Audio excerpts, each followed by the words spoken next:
Welcome, and I'm doing my research proposal presentation rough draft on mindfulness programs being added in schools.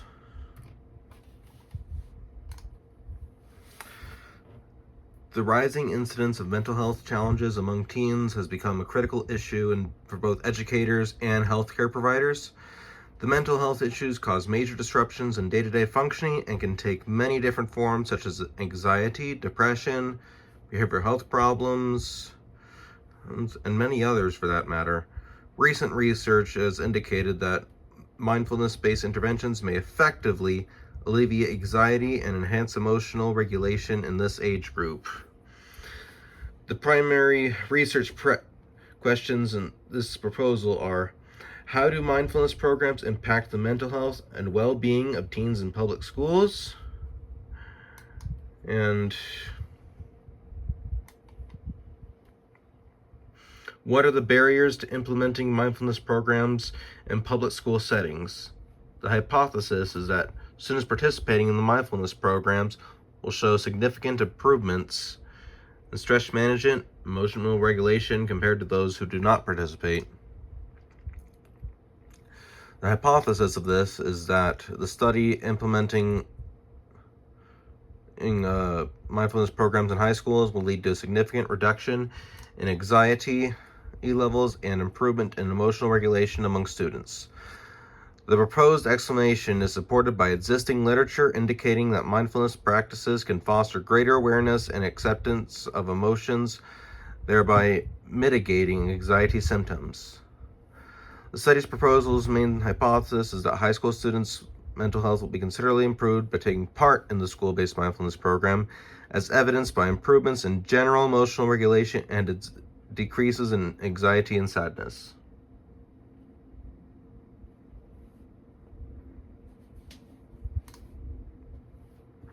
Previous studies have indicated that mindfulness practices can reduce symptoms of anxiety and depression among adolescents. For instance, the meta-analysis by Zenner et al.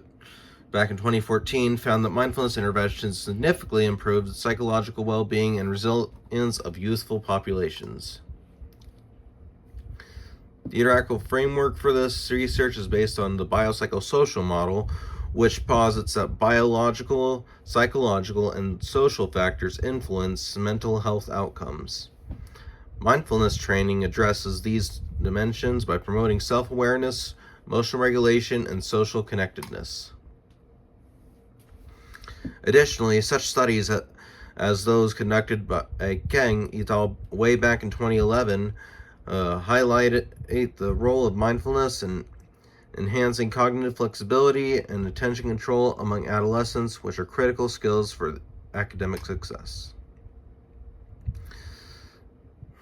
The pre-test and post-test measurements will be used in this quasi-experimental study, which will also include a control group and experimental group that takes part in the mindfulness program.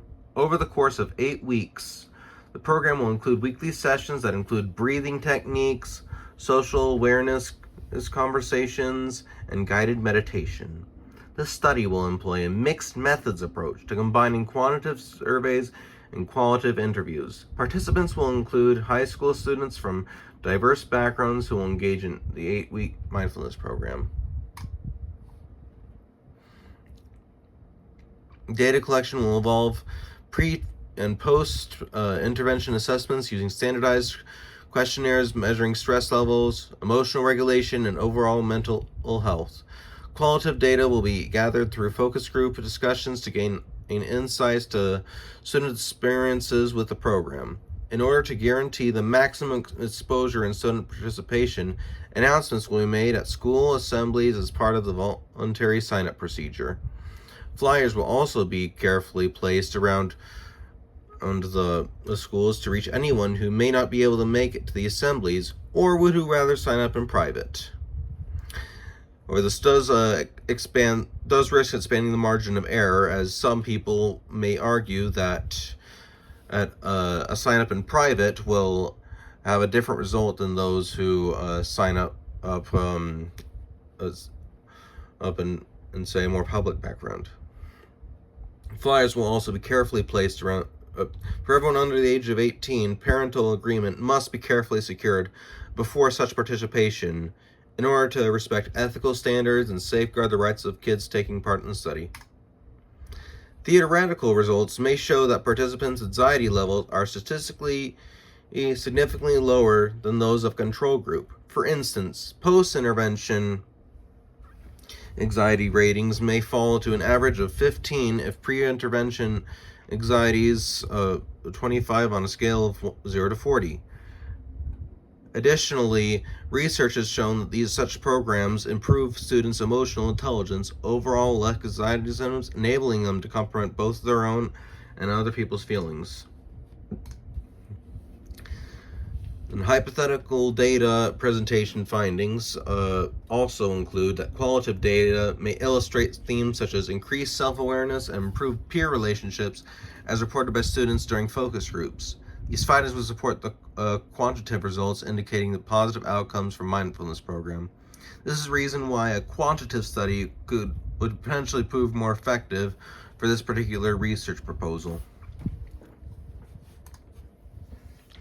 Such future research into mindfulness programs could explore long-term effects as well as training beyond the immediate intervention period.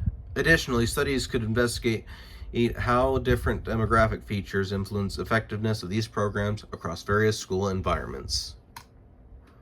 In conclusion, implementing mindfulness programs in public schools has the potential to significantly enhance adolescent mental health and academic performance. By addressing both psychological needs and educational challenges through structured interventions, schools can foster healthier learning environments for all students.